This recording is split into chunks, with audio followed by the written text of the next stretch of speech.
खबरें जो हमें सीधा जोड़ती हैं आपसे, जिनका आपकी जिंदगी पर होता है सीधा असर।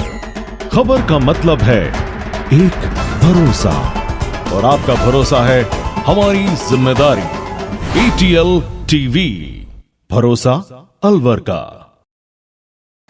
नमस्कार, ATL टीवी के सभी दर्शकों का स्वागत है। खबरों के साथ मैं हूं अर्चना जैन। बढ़ते हैं आज के हेडलाइंस के साथ।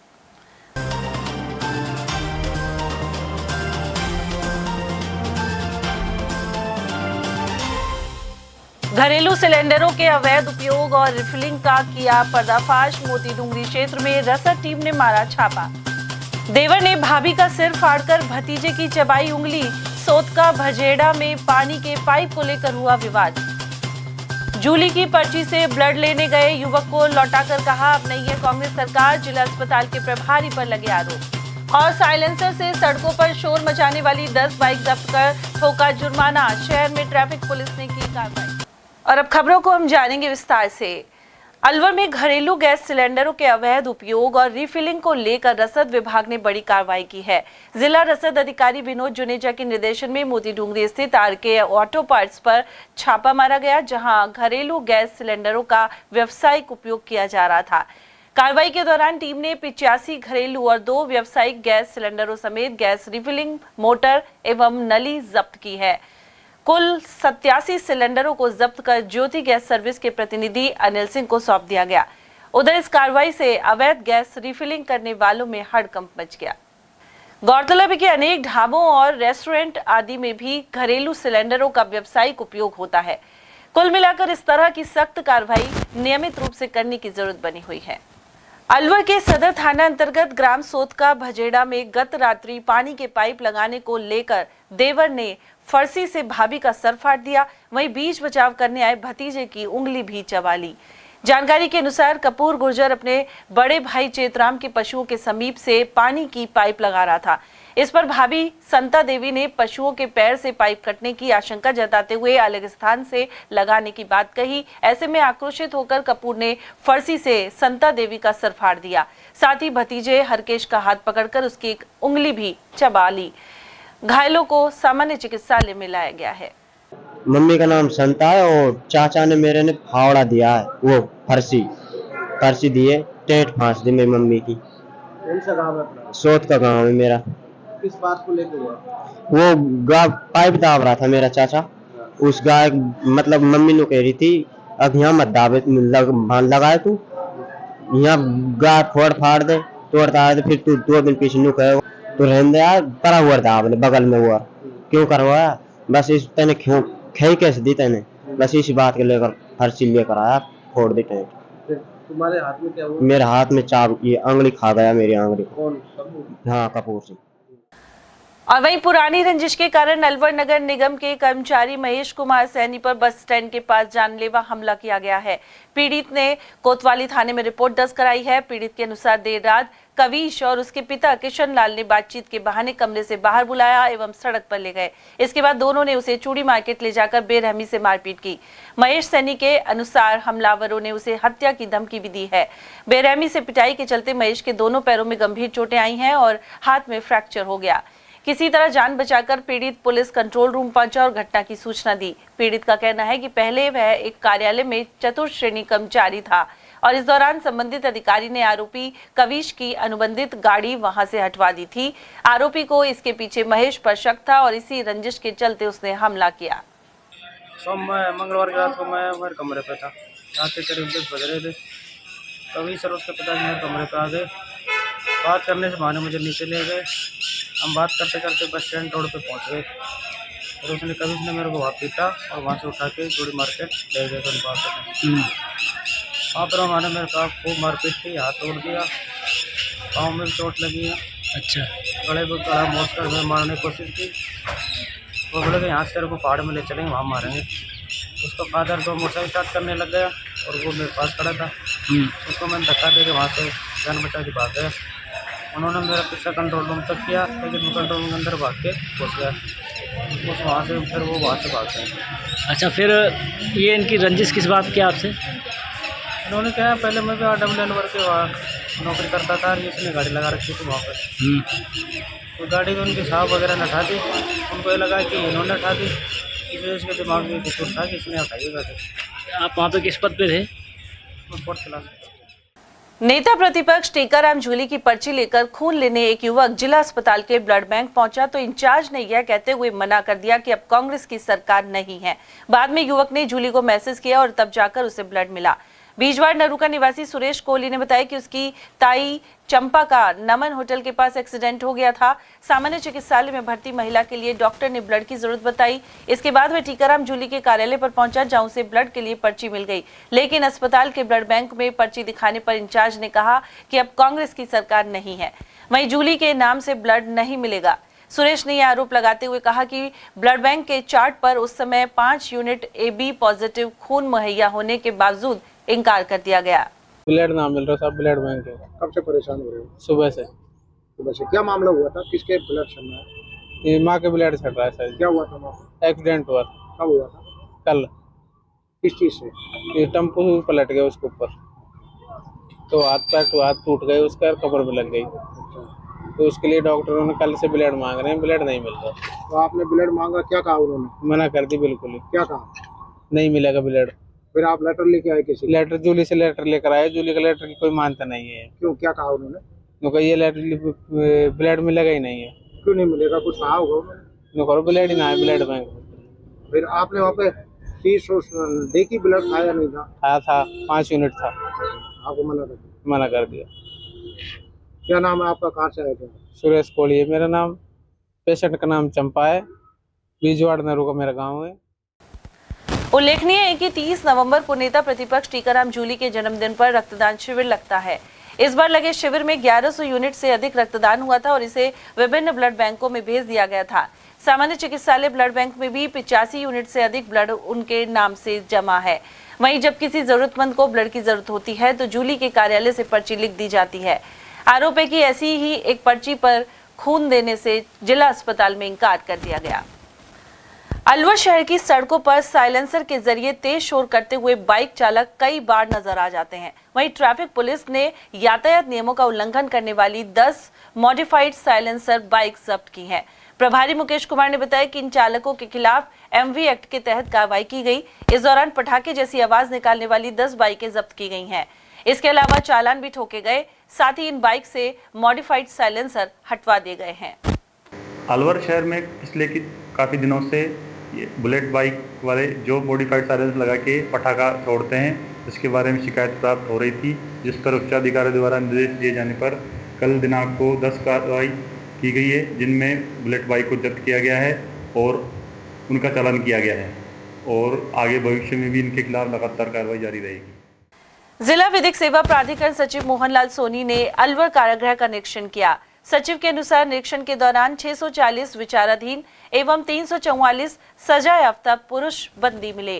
साथ ही 18 विचाराधीन महिला बंदी उपस्थित थी। सोनी द्वारा कारागृह के वार्डों का निरीक्षण कर बंदियों की संख्या जांची गई। साथ ही निःशुल्क विधिक सहायता के संबंध में जानकारी दी गई। विधिक सहायता और हाईकोर्ट में अपील के लिए कई बंदियों से आवेदन पत्र भरवाए गए। वार्ड 3 में निरुद्ध बंदी द्वारा उच्च न्यायालय में अपील दायर होने के संबंध में भी कार्रवाई के निर्देश दिए गए।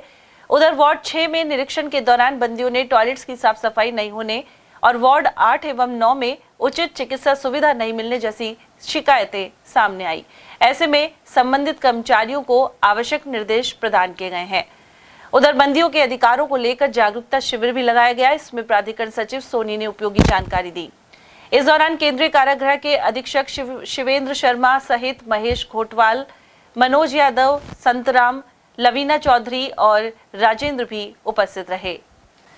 सरिस्का के जंगल में लगी आग से करीब 150 हेक्टेयर क्षेत्र में वनस्पति को नुकसान हुआ है। आग के कारणों का पता नहीं चल पाया है। वहीं यह आग दुर्गम स्थल पर लगी होने के चलते काबू पाने में कर्मचारियों को मशक्कत करनी पड़ी। जानकारी के अनुसार सरिस्का की टहला रेंज में उमरी देवरी एनिकेट के सामने पहाड़ी क्षेत्र स्थित है। यहाँ के जंगल में अचानक आग लग गई थी।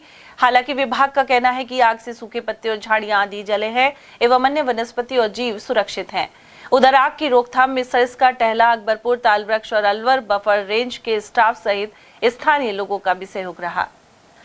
पारिवारिक न्यायालय संख्या 1 अलवर के पीठासीन अधिकारी अनिल कौशिक ने पति पत्नी की समझाइश कर दाम्पत्य जीवन को टूटने से बचा लिया। इस दौरान उनके समक्ष दंपति ने एक दूसरे को माला पहनाई और मिठाई खिलाई। पारिवारिक न्यायालय की परामर्शदाता रश्मि वशिष्ठ के अनुसार नितिन और श्रीलता का विवाह 2 मई 2020 को हुआ था। दोनों में पारिवारिक विवाद के चलते पति ने श्रीलता के खिलाफ धारा 9 हिंदू विवाह अधिनियम में केस प्रस्तुत कर दिया। पीठासीन अधिकारी ने सुनवाई के दौरान दोनों पक्षों की समझाइश कर गिले शिकवे दूर कर दिए और इसके बाद वे खुश होकर एक साथ घर वापस लौट गए। मालाखेड़ा थाना क्षेत्र के पीला ढाबा गांव के पास एक ढाबे पर काम करने वाले 58 वर्षीय व्यक्ति की अज्ञात कारणों से मौत हो गई। मृतक की पहचान भुसावर निवासी राकेश कुमार के रूप में हुई है। एएसआई राजेंद्र सिंह के अनुसार राकेश कुमार शराब पीने का आदी था। दिन में भी शराब का सेवन करने के बाद तबीयत बिगड़ने पर उसे जिला अस्पताल ले जाया गया, जहां राकेश ने दम तोड़ दिया। हालांकि मृतक के परिजनों का कहना है कि उसकी मृत्यु हृदय गति रुकने से हुई है। बहरहाल पुलिस मामले की जांच कर रही है। यह पीला ढाबा गांव के पास में ढाबे पर मजदूरी करता था, जिसकी अचानक तबीयत खराब होगी, जिस इलाज के लिए जीएच अलवर में भर्ती कराया। दौरान इलाज इसकी मृत्यु हो गई है, जिसकी लाश का पोस्टमार्टम पंचायतनामा कार्रवाई जारी है। मृतक का नाम राकेश कुमार सनो भगवान दास, जाति ब्राह्मण, उम्र 58 साल, निवासी भुसावर। इसके परिजन आ गए हैं। ढाबे पे क्या काम करता था? ढाबे पर तंदूर का या वैसा मजदूरी काम, खाने के ढाबे पर। अभी प्रथम दृष्टया क्या लग रहा है, मतलब मौत का कारण क्या है? असलियत तबीयत बिगड़ना या फिर कोई और शराब या पोजीशन वगैरह? अब ये बता रहे हैं इसके शराब पीने का आदी है और जिसकी दौरान इलाज मृत्यु हो गई है, जिसकी जांच जारी है। अचानक से तबीयत खराब? हाँ, अचानक तबीयत खराब। अलवर शहर के नगली सर्किल के पास स्थित खाली प्लॉट में अचानक आग लग गई। आग की लपटें करीब आधे घंटे तक उठती रही, जिससे इलाके में अफरा तफरी मच गई। उधर स्थानीय लोगों ने तत्परता दिखाते हुए अपने स्तर पर आग पर काबू पाने का प्रयास किया एवं काफी हद तक सफल भी रहे। प्रत्यदर्शी आकाश के अनुसार फायर ब्रिगेड की टीम आग बुझाने के बाद मौके पर पहुंची, जबकि दमकल कार्यालय घटनास्थल से करीब 1 किलोमीटर की दूरी पर ही स्थित है। हालांकि स्थानीय निवासियों के प्रयासों से आग पर समय रहते काबू पा लिया गया। आग लगने के कारणों का अब तक पता नहीं चल पाया है। कंट्रोल रूम द्वारा एफओ साहब ने सूचना दी कि नंगली सर्किल के पास में ट्रांसफार्मर में आग लग गई है। जैसे ही सूचना मिलते ही तुरंत फायर ब्रिगेड को वाहन को मौके पर लेकर पहुंचे और मौके पर पहुंचकर आग पर पूर्ण रूप से काबू पाया गया। विश्राम मीणा फायर में। गौरतलब है कि यहाँ ट्रांसफार्मर भी स्थित है। उधर फायरमैन विश्राम मीणा ने भी घटना की जानकारी दी। वहीं स्थानीय महिला सरला जैन ने बताया कि गर्मियों में आग लगने का खतरा देखते हुए खाली प्लॉट की साफ सफाई करवानी चाहिए। अभी ये अलवर में नंगली सर्किल पे क्या हुआ था कि अभी 15 से 20 मिनट पहले अचानक आग लगी थी यहाँ पे। तो आग लगने के बाद में फायर ब्रिगेड की गाड़ी 20 से 25 मिनट बाद आई थी। इतने में लोगों ने काबू में कर लिया था आग को। आग काफी भयानक आग लगी थी, जैसा कि आप देख रहे हो यहाँ पे। तो खाली प्लॉट था, उसमें आग लगी है। बाकी लोगों को अगर गाड़ी नहीं आती टाइम पे, काबू में नहीं करते, बहुत नुकसान हो सकता था उस चीज का। ये नंगली सर्किल पे आग लगी है, सचेती हाउस के बराबर में। मैं सचेती हाउस में ही रहती हूँ। मेरा नाम सरला जैन है। मैं 5 मिनट पहले बाहर से आई थी, तब तो कुछ नहीं था, लेकिन 5 मिनट बाद ही मेरे पास फोन आता है कि बाहर आग लग गई है आपके घर पे। इसलिए फिर मैंने पानी का टैंक, पानी का सारा इंतजाम करके और आग को काबू पाने में सफलता। उसके बाद फायर ब्रिगेड आई। अलवर में करणी माता के मेले में रोजाना बड़ी संख्या में भक्त माता के दर्शन कर रहे हैं। मंदिर के पुजारी उमेश शर्मा ने बताया कि चैत्र नवरात्र में दूर दराज से श्रद्धालु पहुंच रहे हैं। यह मंदिर करीब 350 साल पुराना है और महाराजा बख्तावर के समय इसकी स्थापना की गई थी। पहाड़ों के मध्य स्थित मंदिर में मेले के दौरान जगह जगह कैमरे लगाए गए हैं। साथ ही स्वास्थ्य विभाग की टीमें मौजूद हैं। माता के चैत्र नवरात्रों का छठा दिन है और सुबह 6 बजे से भक्तों के लिए माता के दर्शन खुल चुके हैं। सुबह आरती के बाद से ही भक्त लगातार दर्शन कर रहे हैं और भक्तों की अच्छी भीड़ है इस तरह मंदिर में। और आज जस्ट अभी हवन होके और भोग आरती हुई है, इसके बाद से ही कंटिन्यू भक्त प्रसाद पाके दर्शन कर रहे हैं। कब क्यों मनाए जाते हैं, कब से मना, कितने सालों से मना रहे हैं?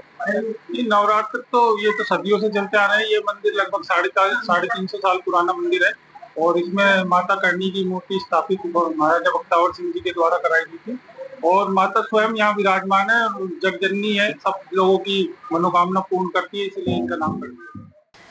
और वहीं श्री बाला किला करणी माता व्यवस्था समिति की ओर से यहाँ श्रमदान किया गया। इस दौरान स्काउट अधिकारी प्रमोद शर्मा के निर्देशन में करणी माता मंदिर की सीढ़ियों के समीप रैंप को दुरुस्त किया गया। भारी भीड़ के समय श्रद्धालुओं को इस रैंप के माध्यम से चढ़ाया जाएगा और सीढ़ियों से उतारा जाएगा। समिति के अध्यक्ष राम बाबू शर्मा, मेला कमेटी के संयोजक राजेश जोशी, सह संयोजक नरेश चौधरी, सुनील जायसवाल, सुरेश धसरवाल, नितिन गौड़ और पंडित कमल नयन शर्मा आदि सेवादारों ने इस काम में सहयोग दिया। वहीं अशोक खिमानी, ओम प्रकाश सेन और राम लखन मीणा आदि ने भी श्रमदान किया। श्री बाला किला करणी माता सेवा समिति के सेवादारों द्वारा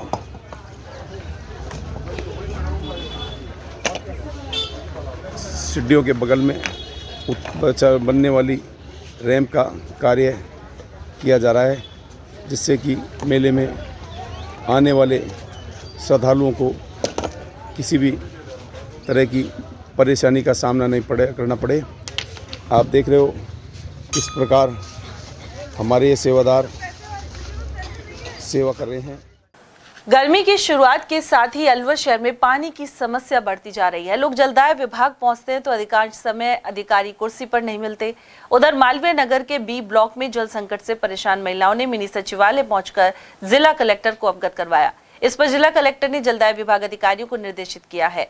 उधर गायत्री सहित क्षेत्रीय लोगों ने अपनी परेशानी की जानकारी दी। उन्होंने कहा कि हर तीसरे दिन क्षेत्र में पानी आता है, लेकिन सिर्फ 15 मिनट ही सप्लाई हो पाती है। मेरा नाम गायत्री है और हमको पानी की बहुत समस्या है। पानी पीने के लिए भी पूरा नहीं आता, 2 रोज में 1 रोज आता है, जो भी आधे घंटे 15 मिनट इतना आता है उसमें पूर्ण नहीं होती पानी की। और टैंकर आते हैं तो टैंकर भी हमको तो आधा ही लेना आना पड़ता है, आधे के पैसे भी वेस्ट जाते हैं, क्योंकि घर में हमारा जो टैंक है पानी का वो बहुत छोटे हैं, उनमें पूरा टैंकर पानी का नहीं आता। मुख्यमंत्री भजनलाल शर्मा के निर्देशन में चलाई जा रही तारबंदी योजना किसानों के लिए फायदेमंद साबित हो रही है। कृषि विभाग के माध्यम से सरकार खेतों के चारों तरफ तारबंदी के लिए सब्सिडी भी दे रही है। विभागीय अधिकारी पीसी मीणा ने बताया कि गत वर्ष 2,32,000 मीटर क्षेत्र में किसानों ने तारबंदी करवाई थी। इस योजना में 70% तक सब्सिडी का प्रावधान है। जो सरकार के द्वारा जो कृषि विभाग के माध्यम से जो योजनाएं चलाई जाएंगी वित्तीय वर्ष 2025-26 में, उसमें विभाग की बहुत सारी योजनाएं हैं, जिसमें हम किसानों के हित की जब बात करते हैं तो सर्वप्रथम मैं तारबंदी योजना के बारे में आपसे चर्चा करना चाहूँगा।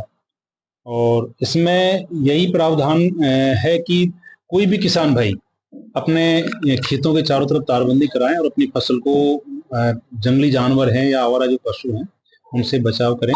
जैसा कि आप हम देखते हैं काफी बार जो आवारा पशु हैं उनसे बहुत ज़्यादा हमारे फसलों को नुकसान हो जाता है।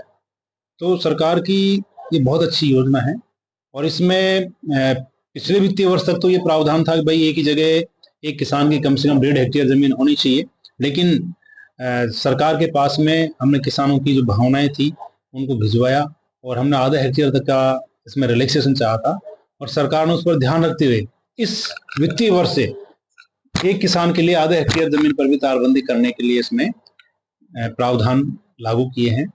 और इसमें यह है कि किसान समूह में भी तारबंदी करा सकते हैं। सब्सिडी के प्रावधान की जहाँ तक बात है तो बहुत अच्छे प्रावधान सरकार ने इसमें किए हुए हैं। कोई भी किसान भाई तारबंदी कराना चाह रहा है तो उसको 50% का अनुदान या 100 रुपये पर रनिंग मीटर का लाभ उसको अनुदान के रूप में दिया जाएगा। और यदि किसान लघु और सीमांत श्रेणी के काश्तकार हैं तो ऐसी स्थिति में उनको 60% सब्सिडी उसमें देगी, या हम ये कह सकते हैं कि 120 रुपये प्रति रनिंग मीटर का उसको अनुदान दिया जाएगा। सरकार की इसमें एक मंशा ये है कि किसान आपस में सामुदायिक रूप से मिलकर ये काम करें, समूह में मिलकर इस काम को करें। और यदि 10 या इससे अधिक किसान हो और 5 हेक्टेयर से अधिक जमीन पर किसान समूह में रहकर तारबंदी का कार्य करवाते हैं तो वहाँ पर 70% अनुदान इसमें दिया होगा, या ये हम कह सकते हैं कि 140 रुपये प्रति रनिंग मीटर तक का भी इसमें अनुदान देय होगा। तो बहुत अच्छी योजना सरकार के द्वारा ये चलाई जा रही है। पिछले वित्तीय वर्ष की हम बात करते हैं तो 3,35,000 मीटर का टारगेट हमारे जिले को मिला था, और जिसमें से 2,32,000 मीटर का लक्ष्य हमारे जिले ने प्राप्त किया है। या हम ये कह सकते हैं 2,32,000 मीटर में अनुदान हमने किसानों को उपलब्ध कराया है, और आने वाले वित्तीय वर्ष में हम इस योजना का बहुत प्रसार करेंगे। अलवर कृषि उपज मंडी में गेहूं की सरकारी खरीद की जा रही है। मंडी के सचिव अंजू जाटव ने बताया कि पिछले माह गेहूं की आवक कम थी और गीला होने के कारण क्वालिटी भी हल्की थी, लेकिन अब बेहतर गुणवत्ता का गेहूं आ रहा है। भारतीय खाद्य निगम इस बार व्यापारियों के माध्यम से सरकारी खरीद कर रहा है। वहीं अभी तक करीब 1600 क्विंटल गेहूं की खरीद की जा चुकी है। यह सिलसिला 30 जून तक जारी रहेगा। कृषि उपज मंडी समिति अलवर में फिलहाल 10 मार्च से गेहूं की खरीद प्रारंभ हो चुकी है एफसीआई के द्वारा। टोटल हमारे यहाँ 5 सेंटर बनाए गए हैं एफसीआई के द्वारा, राजगढ़, अलवर, मालाखेड़ा, रैनी और रामगढ़। अलवर में फिलहाल अभी गेहूं आना चालू हो गया है। पहले तो गेहूं थोड़ा सा गीला था या फिर अभी कटाई भी नहीं हुई थी, इस वजह से गेहूं नहीं आ रहा था। फिलहाल हमारे जो टारगेट हैं वो 13,000 कुंटल के हैं, और हमने परचेज अब तक 1678.50 कुंटल कर ली है। ये कल दिनांक तक की परचेज है। और इसमें अगर किसी भी किसान को माल बेचना है, अपना गेहूं बेचना है, तो समर्थन मूल्य घोषित हुआ है 2575 रुपये। तो अपना जो किसान है वो पंजीकरण करा सकता है ई मित्र पे जाके, और ई मित्र पे जाके वो अपना माल जैसे ही मंडी में लेके आएगा, हमारा जो एफसीआई का जो क्यूआई है उसकी किस्म जांच कर आड़तों के माध्यम से खरीद की जा रही है फिलहाल अलवर मंडी में। और जो क्यूआई है वो अपने किस्म निरीक्षक जो है वो अपनी जो नॉर्म्स निर्धारित कर रखे हैं गेहूं के, उनके अकॉर्डिंग वो गेहूं की खरीद प्रारंभ कर रहे हैं। मैडम, ये खरीद कब तक जारी रहेगी किसानों की? ये किसानों के द्वारा जो नॉर्मली 30 जून तक जारी रहेगी खरीद हमारी। और वहीं अलवर कृषि उपज मंडी में चने और सरसों की आवक जारी है। चने की शुरुआती आवक में रोजाना 500 से 700 बोरियां मंडी में पहुंच रही हैं। व्यापारी सुरेश जलालपुरिया के अनुसार चने का भाव 5200 से लेकर 5400 रुपए प्रति क्विंटल बना हुआ है। वहीं समर्थन मूल्य 5600 रुपए प्रति क्विंटल निर्धारित किया गया है। उन्होंने बताया कि इस बार चने की फसल की क्वालिटी बेहतर है।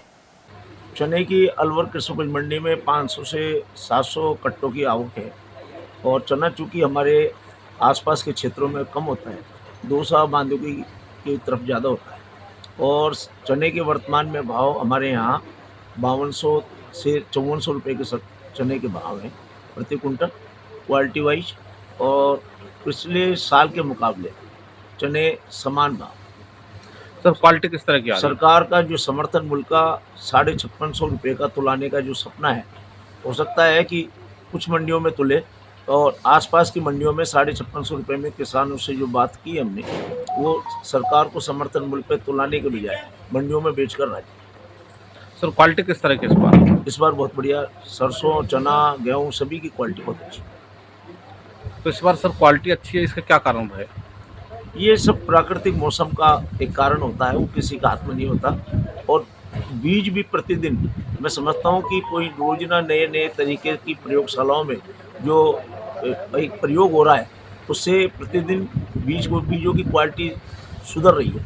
उसका भी एक बढ़िया कारण है कि उस पर उत्पादन भी ज़्यादा बैठ रहा है और क्वालिटी भी अच्छी है। इससे किसान को लाभ हो रहा है? किसान सभी को लाभ हो, देश को ही लाभ हो। उधर अलवर मंडी में सरसों की 10 से 12,000 बोरियों की आवक हो रही है। जलालपुरिया के अनुसार सरकारी खरीद की रेट 5950 रुपए क्विंटल निर्धारित की गई है, जबकि मंडी में 6000 से लेकर 6200 रुपए प्रति क्विंटल के दाम दिए जा रहे हैं। ऐसे में खुले बाजार के प्रति किसानों का रुझान रहेगा।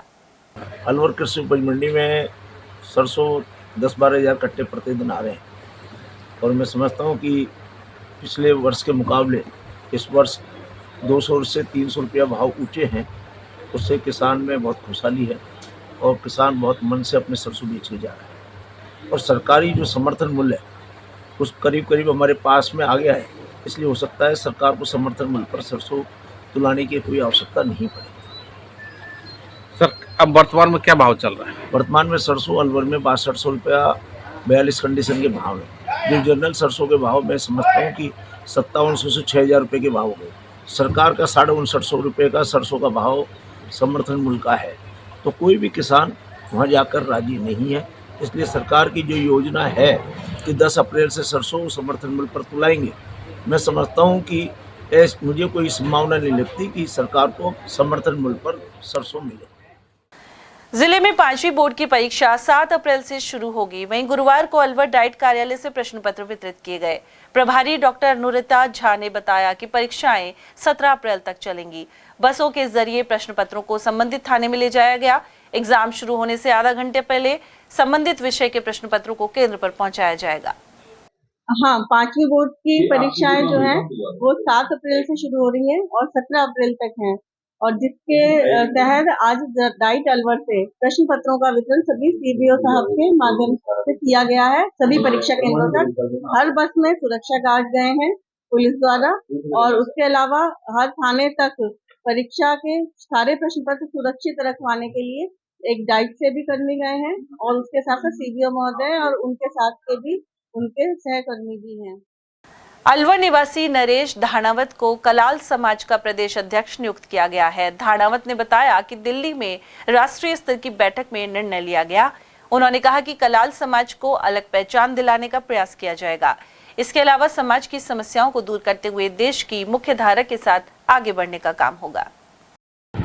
सर, आपको प्रदेश का अध्यक्ष बनाया गया, समाज का क्या दायित्व दिया गया है और किस तरह से आप समाज को आगे बढ़ाएंगे, क्या आपकी रणनीति रहेगी, क्या कहना चाहिए?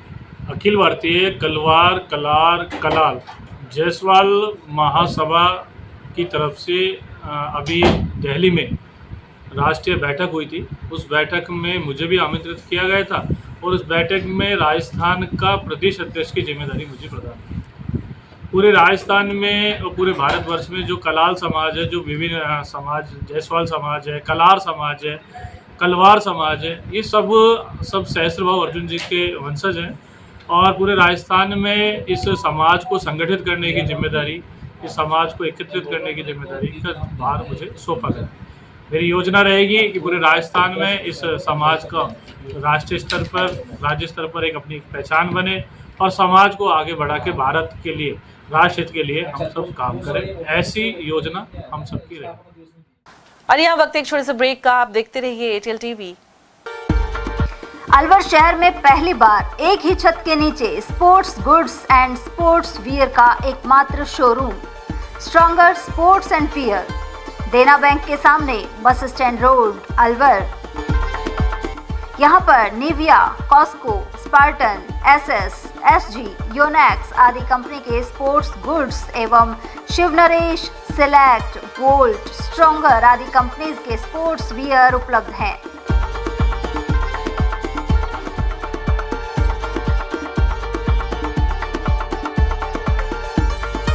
यहाँ टीम के लिए स्पोर्ट्स किट और ट्रैक सूट एवं हाउस टी शर्ट्स भी तैयार कराए जाते हैं।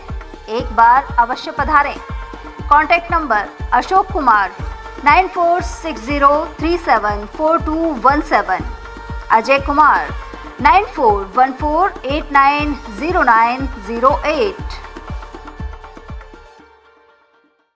अलवर शहर में आदित्य ग्रुप ऑफ एजुकेशन शिक्षा के क्षेत्र में अपनी श्रेष्ठता का परचम लहरा रहा है। बोर्ड परीक्षा में 100% परिणाम दे रहा है।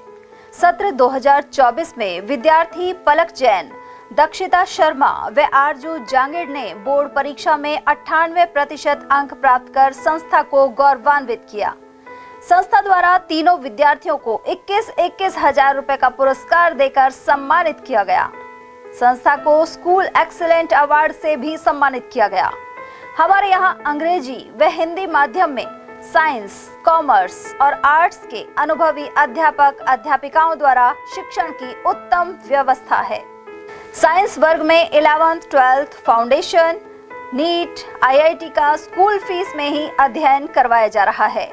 विद्यालय के द्वारा सुसंस्कारित शिक्षा प्रदान की जा रही है।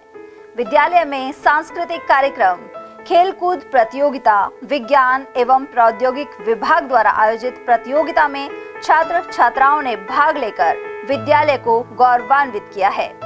हमारे यहाँ पढ़ाई में कमजोर विद्यार्थियों की अलग से कक्षाएं लगाकर पढ़ाई से संबंधित कमजोरी को दूर किया जाता है। प्रॉब्लम सॉल्विंग काउंटर के माध्यम से विद्यार्थियों की समस्या का समाधान प्रशिक्षित अध्यापकों द्वारा किया जाता है। डोर टू डोर वाहन सुविधा, सीसीटीवी कैमरे, साप्ताहिक टेस्ट, प्रतिमाह अभिभावक संगोष्ठी, स्कूल प्लस कोचिंग की अफोर्डेबल फीस में उत्तम व्यवस्था। हमारे शिक्षण संस्थान Om Aditya public senior secondary school, Delhi academy senior secondary school, Aditya academy एवं आदित्य कैरियर इंस्टीट्यूट में शिक्षण की उत्तम व्यवस्था है। अभिभावकों से निवेदन है कि उत्कृष्ट परीक्षा परिणाम प्राप्त करने के लिए एक बार विद्यालय की जानकारी लेकर अपने बच्चों को उत्तम शिक्षा दिलाएं। आदित्य की परंपरा, सेवा, संस्कार व समर्पण।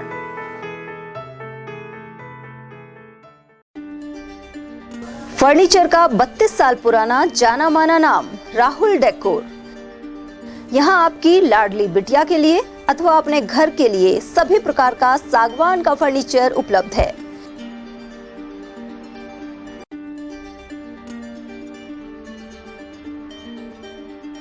Double bed, dressing table, sofa set सागवान एवं कपड़े वाले तथा सेंटर टेबल, भट्टी कलर, स्टील अलमारी, ब्रांडेड एवं सॉफ्टी फोम के गद्दे आपकी नाप तोल से बनाए जाते हैं।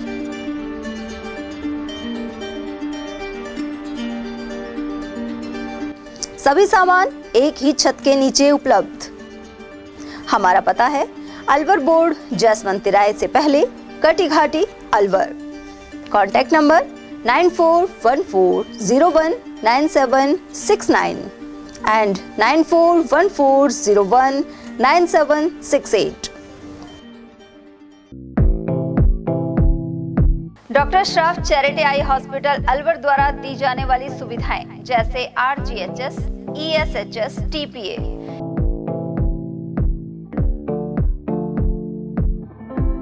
इसके अलावा registration, OPD service, OT ward, store एवं अलवर जिले में first time low vision clinic की सुविधा दी जा रही है। लो विजन एड क्लिनिक जो दिव्यांग बच्चों जिनकी निगाह बहुत सारे इलाज के बाद भी कम रह जाती है, उस ऐसे मरीजों के लिए या ऐसे बच्चों के लिए जो बेस्ट पॉसिबल जो डिवाइसेस होते हैं वो हमारे पास अवेलेबल है, जिससे हम ऐसे बच्चों का मदद कर सकते हैं। ऑप्थेल्मोलॉजी डॉक्टर द्वारा चिन्हित मरीज लो विजन क्लिनिक की सुविधा उठा सकता है। हमारे यहाँ विभिन्न प्रकार की जांचें जैसे OCT, RFNL, VFA, B scan, YAG laser, A scan की सुविधा उपलब्ध है। हमारा पता है doctor Shroff charity eye hospital, Subhash Nagar, NEB road, Alwar, Rajasthan. Contact number 014423705559।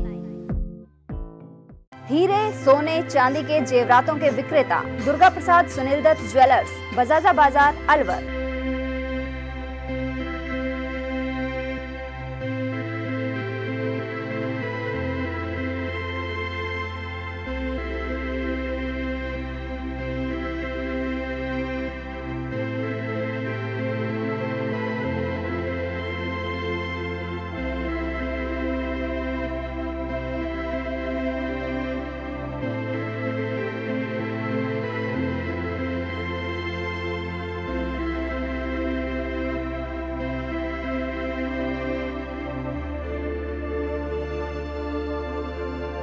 हीरे, सोने, चांदी के जेवरातों के विक्रेता Durga Prasad Sunil Dutt jewellers, Bajaja Bazaar, Alwar. Phone number 0144233863 and 2338663। इतनी कड़ी मेहनत क्यों पापा?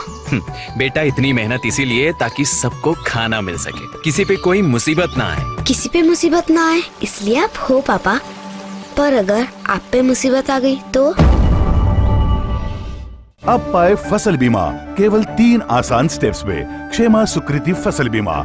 कॉल करे और कराए 100 से भी ज्यादा फसलों की बीमा 499 रुपए प्रति एकड़ में। आधुनिक भारत में तुमने शिक्षा अलख जगाई, समानता के भाव से तुमने बुद्ध की याद दिलाई। शोषित पीड़ित ऋणी तुम्हारे कभी हम न ये भूले, शोषित पीड़ित ऋणी तुम्हारे कभी हम न ये भूले। शत नमन तुम्हें करे हम ज्योतिराव जी फूले, शत नमन तुम्हें करे हम ज्योतिराव जी फूले, शत नमन तुम्हें करे हम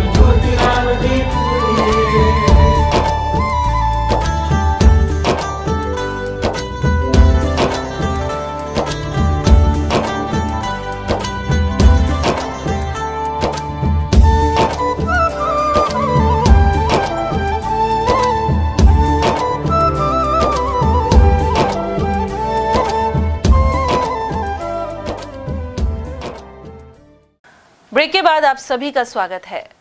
बहन की प्रतियोगी परीक्षा का फॉर्म भरने जा रहे एक भाई की सड़क दुर्घटना में दर्दनाक मौत हो गई। यह हादसा लक्ष्मणगढ़ थाना अंतर्गत मेहराना नांगल के समीप सामने आया है।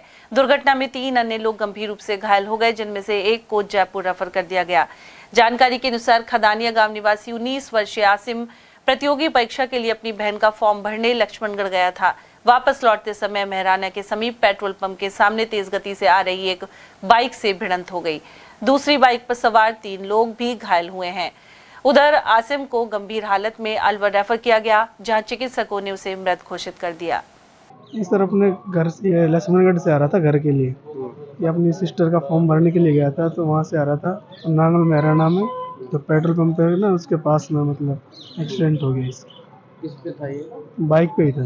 टक्कर किससे हुई है? बाइक नहीं मारी सर, टक्कर में। उस पे कितने लोग बता रहे हैं? 3 बंदे थे सर। रामगढ़ में निर्माणाधीन बहादुरपुर रोड को लेकर एसडीएम को ज्ञापन सौंपा गया है। लोगों ने बताया कि यहाँ पीडब्ल्यूडी द्वारा आधा किलोमीटर का सीसी रोड बनवाया जा रहा है, लेकिन खुदाई किए बिना ही पुरानी सड़क पर नया निर्माण शुरू कर दिया गया है। इसके विरोध में गुरुवार को लोगों ने एसडीएम के नाम ज्ञापन सौंपा है। क्षेत्रीय निवासी एडवोकेट सियाराम गुर्जर ने बताया कि ठेकेदार की मनमानी के चलते स्थिति पैदा हुई है, लेकिन खुदाई के बिना सड़क बनी तो ऊंचाई के कारण पानी भरने की समस्या पैदा हो जाएगी। उधर इस मौके पर नवल किशोर मिश्रा, जतिन गुर्जर, कमल सैनी, दिनकर सैनी, रामावतार मिश्रा और उपेंद्र शर्मा आदि उपस्थित रहे। रामगढ़ में जो सड़क बन रही है बहादुरपुर रोड पे, एसडीओ कोर्ट से लेके और ये पीडब्ल्यूडी ऑफिस तक नई सड़क का निर्माण हो रहा है। ये सड़क जो निर्माण हुआ है, इसको एस्टीमेट जो इनका जो सड़क बनाने वाले एस्टीमेट है, ठेकेदार है, जिसको सड़क खोद कर नई सड़क बनाने का ठेका है, लेकिन जो ठेकेदार ने यहाँ मिले बुजुर्ग जो अधिकारी हैं, IN है, JN है, सब ने साजबाज करके पूर्व में जो सड़क बनी हुई है, पूर्व में ही जो ये सड़क थी बिल्कुल नई थी। यहाँ सड़क की आवश्यकता ही नहीं थी, सड़क की आवश्यकता नहीं थी, यहाँ सिर्फ नालों की आवश्यकता थी, जिससे कि पानी जो सड़क पे पानी भरता था जो इधर उधर नालों में जा सके। लेकिन जो नई सड़क को पुनः दोबारा नई सड़क के ऊपर दोबारा दूसरी नई सड़क 1-1 फुट नई सड़क का निर्माण कर रहे हैं, लेकिन उसके बावजूद जो आसपास कॉलोनी है, जैसे सुंदर कॉलोनी है, गुजर मोहल्ला है, शास्त्री कॉलोनी है, उनमें जो मकान बने हुए हैं, आज जो ये नई सड़क बन रही है उनसे जो मकान बने करीबन 3-3 फुट ऊपर सड़क है, जिससे सारी कॉलोनियों का जो सड़क का पानी है सारी कॉलोनियों में जाएगा, घरों में भरेगा। किसी बरसात के मौसम में तो यहाँ सिर्फ एक तालाब बन जाएगा 4-5 कॉलोनियों में। और ये जो सारे हो रहे हैं जो अधिकारियों की एक भ्रष्टाचार के तहत हो रहा है, जबकि सड़क को बनाने का जो एस्टीमेट है, उस सड़क को खोद कर नई सड़क बनाने का एस्टीमेट है। सड़क को नहीं खोदा, ठेकेदारों ने पैसे बचाने के लिए, भ्रष्टाचार करने के लिए, समय के अभाव के कारण जो नई सड़क थी, जो पूर्व में ही सड़क बनी थी, उसी सड़क के पुनः दोबारा दूसरी सड़क निर्माण है। अब हम सारे जो हैं मोहल्लावासी हैं, सारे हैं 4-5 कॉलोनी वाले हैं, हम रामगढ़ जो जन सुनवाई पंचायत समिति में हो रही है, जन सुनवाई में जा रहे हैं, वहाँ ज्ञापन दे रहे हैं। और अगर इससे भी ज्ञापन से भी कोई ना होगा, पूरे रामगढ़ कस्बे को बंद करवाएंगे, रामगढ़ धरना देंगे एसडीओ कोर्ट के सामने। जो भी लोकतंत्र में जो एक अपना विरोध प्रकट करने के लिए तरीका है, वो तरीका अपनाएंगे। फतियाबाद विद्यालय में पक्षियों के लिए परिंदे लगाए गए हैं, साथ ही श्रमदान कर जल संरक्षण की शपथ भी ली गई। इस राजकीय उच्च प्राथमिक विद्यालय में नाथ समाज के संत सीताराम महाराज, संस्था प्रधान राजेश योगी और स्टाफ सहित बच्चों द्वारा श्रमदान कर सफाई की गई। उधर प्रभारी अध्यापक राजीव चौधरी ने सभी को जल संरक्षण की शपथ दिलाई। संत सीताराम महाराज ने इस अवसर पर विद्यालय में परिंदे भी लगवाए। वक्ताओं ने पानी बचाने पर जोर दिया, साथ ही अपने आसपास पक्षियों के लिए परिंदे लगाने की अपील की। साथ ही जल संरक्षण की शपथ ली गई। कार्यक्रम में पवन यादव, गुरविंदर सिंह, बबली और निशा भारद्वाज आदि उपस्थित रहे। मालाखेड़ा क्षेत्र स्थित रघुनाथ जी महाराज के प्राचीन मंदिर में नवरात्रि के दौरान नियमित रूप से भजन सत्संग और महा आरती हो रही है। यहाँ गुरुवार को छठे दिन माता कात्यायनी की पूजा की गई, साथ ही प्रसाद अर्पित किया गया। रघुनाथ जी के मंदिर में मां दुर्गा सहित अन्य देवी देवताओं की भी मूर्तियां विराजमान है। यहाँ मौजूद पुजारी ने बताया कि नवरात्र में भक्तों की चहल पहल बनी हुई है। अलवर शहर की दक्षिण दिशा में श्याम द्वार का निर्माण किया जा रहा है। शहर सहित ग्रामीण क्षेत्र के श्याम भक्तों में इसे लेकर उत्साह है। दक्षिण दिशा से अलवर शहर में प्रवेश करने वाले सभी लोगों को श्याम बाबा का यह द्वार नजर आएगा। सांसद एवं केंद्रीय मंत्री भूपेंद्र यादव की पहल पर श्याम द्वार बन रहा है। गौरतलब है कि लोक देवता बाबा भर्तृ की पावन धरा पर खाटू वाले बाबा श्याम के भक्त बड़ी संख्या में मौजूद हैं। ऐसे में सांसद ने इस श्याम द्वार का निर्माण करवाने का निश्चय किया था। उधर स्थानीय श्रद्धालु बाबा भर्तृ का भी ऐसा द्वार बनाने की अपेक्षा जता रहे हैं। किसानों के पंजीयन के लिए लगाए गए एग्रिस्टिक शिविर के दौरान मालाखेड़ा में 19,586 किसानों का पंजीयन करने का लक्ष्य था, लेकिन कई पटवार मंडल के पटवारियों की धीमी गति के चलते 18,328 किसानों का पंजीयन भी हो पाया। वित्तीय वर्ष 31 मार्च के अंत तक भी करीब 1,258 पंजीयन शेष रह गए। इनमें महुआ खुर्द, ढकपुरी, माधोगढ़, पृथ्वीपुरा, केरवावाल और पाला पटवार मंडल शामिल हैं। उधर तहसीलदार मेघा मीणा के अनुसार इस स्थिति में संबंधित क्षेत्र के भू अभिलेख निरीक्षक और पटवारी को निर्देशित किया गया है। सीरावास गांव में सैयद बाबा के स्थान पर धूमधाम से मेला भरा। यहाँ भक्तों ने दर्शन कर मन्नतें मांगी। वहीं कुश्ती दंगल में आखिरी कामड़ा 11,000 रुपए का छूटा। यह कामड़ा टोडियाबाज बांसूर के पहलवान ने जीता है। श्रद्धालु रामजी लाल बैसला ने बताया कि सैयद बाबा के स्थान पर ग्रामीण मिलजुल कर मेले का आयोजन करते हैं। इस मौके पर भंडारा भी संपन्न हुआ। वहीं एक दिन पूर्व रात्रि में जागरण भी किया गया। अकबरपुर सामुदायिक स्वास्थ्य केंद्र पर 1 अप्रैल से अस्पतालों का समय बदल गया है। गर्मी को देखते हुए सरकार द्वारा समय में परिवर्तन किया गया है। अब स्थानीय सीएससी आदि पर ओपीडी सुबह 8 से दोपहर 2 बजे तक खुलेगी। उधर डॉक्टर गौरव अग्रवाल ने इस बारे में जानकारी प्रदान की। अप्रैल से संस्था का टाइम चेंज हो गया है, तो अभी 8 बजे से स्टार्ट हो गया है। तो सभी मरीजों को मैं ये बोलना चाहूँगा कि वो 9 बजे की जगह 8 बजे आए। और जीएच या फिर जो अपना अवकाश होता है उस दिन 9 से 11 रहेगा, तो उस दिन 9 बजे ही आए। बाकी अन्य दिन 8 से 2 बजे तक अस्पताल खुला रहेगा। बाकी 2 बजे बाद इमरजेंसी चालू रहती है, तो ओपीडी समय 8 से 2 कर दिया गया 1 अप्रैल। अकबरपुर क्षेत्र में आसमान में बादल देखकर किसान चिंतित हो गए हैं। ऐसे में वे अपनी गेहूं की फसल को जल्द से जल्द थ्रेसर से निकलवाने के लिए जुटे हुए हैं। गुरुवार को भी सुबह से ही आसमान में बादल छाए रहे। किसानों को डर है कि उनकी कटी हुई गेहूं की फसल खराब ना हो जाए। काश्तकारों के अनुसार बदले मौसम को देखते हुए गेहूं और चने की कटाई तेज कर दी गई है। कुछ दिनों से तेज हवाएं चलने और गर्मी पड़ने से क्षेत्र में फसलें एक साथ पक चुकी हैं। गणगौर के उपलक्ष्य में बुधवार की देर रात्रि पृथ्वीपुरा में रंगारंग कार्यक्रम आयोजित हुआ। इसमें महिलाओं ने राजस्थानी परंपरा के अनुसार ढोला, मरवण और गोरा, पार्वती, घूमर संगीत पर नृत्य किया। यहाँ 17 दिन तक लगातार पूजन किया गया। साथ ही रंग बिरंगी रोशनी कर घरों को सजाया गया। वहीं गुरुवार सुबह बड़ी संख्या में महिलाओं ने गौर माता के विग्रह, गणगौर और भगवान भोले के स्वरूप ईश्वर जी को विदा किया। पृथ्वीपुरा में हर वर्ष पारंपरिक तरीके से इस पर्व को मनाया जाता है। बड़ौदा में भगवान महावीर के 2624वें जन्म कल्याणक पर्व के उपलक्ष्य में नवकार महामंत्र कलश यात्रा निकाली गई। इसके जरिए 9 अप्रैल को होने वाले सामूहिक नवकार महामंत्र जाप के लिए निमंत्रण दिया गया। इससे पूर्व बड़ौदा में नवकार कलश रथ यात्रा पहुंचने पर भव्य स्वागत हुआ। जैन समाज की संस्था जीतो के संयोजक बाल कृष्ण जैन ने बताया कि श्री मुनि सुव्रतनाथ जिनालय पहुंचने पर अभिनंदन हुआ। इसके बाद श्री चंद्रप्रभु जैन नसिया जी तक ढोल नगाड़ों के साथ भव्य जुलूस निकाला गया। इस अवसर पर जैन समाज के अध्यक्ष राजेश कुमार जैन, पल्लीवाल जैन समाज अध्यक्ष जगदीश प्रसाद सहित सुमत चंद, सुरेश चंद जैन, चंदाराम जैन, जगदीश प्रसाद और पारस जैन आदि मौजूद रहे। राजकीय महाविद्यालय खैरतल में विद्यार्थियों ने नन्हे जीवों के प्रति संवेदना दिखाते हुए पेड़ों पर परिंदे बांधे। एनएसएस कार्यक्रम अधिकारी डॉक्टर दीपक चंदवानी ने बताया कि छात्र नीरज और पंकज ने युवाओं को इस ओर जागरूक बनाया। ऐसे में महाविद्यालय में परिंदे बांधकर अपने आस पड़ोस में भी मूक प्राणियों के लिए दाने पानी को लेकर शपथ ली गई। छात्रा मनीषा, नीरज और पंकज आदि ने इसे लेकर अपने विचार रखे। साथ ही गर्मियों में नियमित रूप से इन परिंदों में पानी भरने का भी आह्वान किया। और अब बात खैरतल की, जहां वार्ड 15 स्थित राज कॉलोनी में भागवत कथा संपन्न हो गई है। यहाँ 26 मार्च से कथावाचक विनायक मिश्रा द्वारा वाचन चल रहा था। वहीं गुरुवार सुबह हवन यज्ञ कर कन्याओं को भोज करवाया गया। साथ ही कथा स्थल पर भंडारे का आयोजन भी हुआ। अलवर के शिवाजी पार्क स्थित होम्योपैथिक शिव हनुमान मंदिर में 9 दिवसीय श्री शिव महापुराण कथा चल रही है। यहाँ स्वामी कमलदास बापू ने गुरुवार को शिव जी के समस्त व्रतों और सती जन्म की कथा प्रस्तुत की। इससे उपस्थित भक्तजन भाव विभोर हो उठे। राज्य सरकार द्वारा विशेष योग्यजन को सहायता प्रदान करने के उद्देश्य से इलेक्ट्रिक पावर व्हील चेयर खरीदने में मदद दी जाएगी। सामाजिक न्याय एवं अधिकारिता विभाग के उपनिदेशक रमेश दहमीवाल ने यह जानकारी दी। उन्होंने इसके लिए निर्धारित श्रेणियों से भी अवगत करवाया।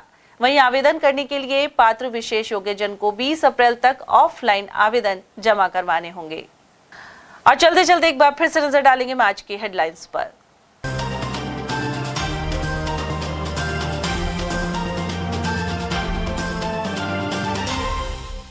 घरेलू सिलेंडरों के अवैध उपयोग और रिफिलिंग का किया पर्दाफाश। मोती डूंगरी क्षेत्र में रसद टीम ने मारा छापा। देवर ने भाभी का सिर फाड़कर भतीजे की चबाई उंगली।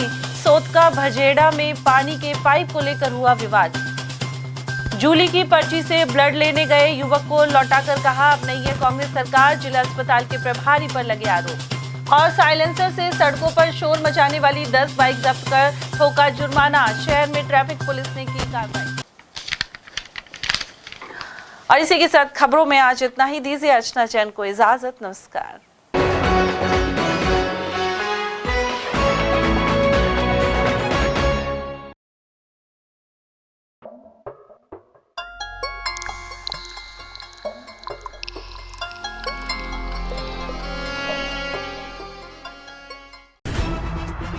खबरें जो हमें सीधा जोड़ती हैं आपसे, जिनका आपकी जिंदगी पर होता है सीधा असर।